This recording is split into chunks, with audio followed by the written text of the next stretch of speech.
और खबर अब कुरुक्षेत्र से, जहां पर SRBSD वायरस से 14,000 एकड़ में फैली फसल के खराब होने की खबर है। इस वायरस के कारण खेतों में पकी पकाई फसल बर्बाद हो रही है। कुछ ही रोज में इस बीमारी से खड़ी फसल नष्ट हो जाती है, लेकिन अब तक इस बीमारी का कृषि वैज्ञानिकों के पास भी कोई इलाज नहीं है।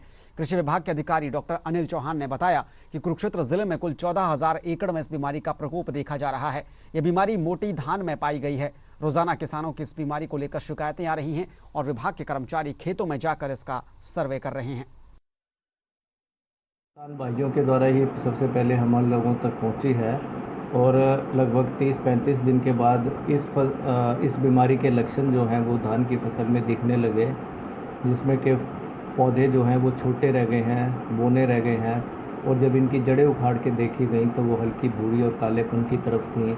जड़ों की बढ़वार भी बहुत कम थी और ऐसे जो पौधे थे, बीमार पौधे, वो थोड़ा सा खींचने से ही बाहर आ गए। कुछ पौधों में तेज हरा रंग देखा गया।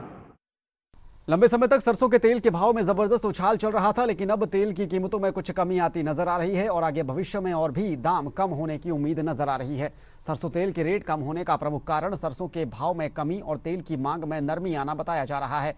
वहीं दुकानदारों का कहना है कि देश में पिछले कुछ समय से सरसों के दाम भी कम हुए हैं। एक बार में 8,000 रुपए क्विंटल को पार कर चुके सरसों के दाम अब 6 से 6,500 रुपए प्रति क्विंटल के दायरे तक नीचे आ गए हैं।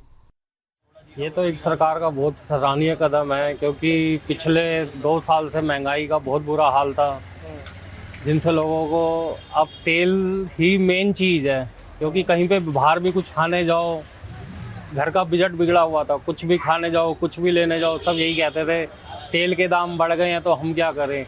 तेल महंगा होने से सब चीज़ महंगी हो गई थी। ये बहुत ही सराहनीय कदम है। और इसी के साथ इस बुलेटिन में अभी के लिए फिलहाल इतना ही। देश दुनिया के तमाम अपडेट के लिए आप बने रहिए PTC न्यूज़ के साथ। दीजिए इजाज़त।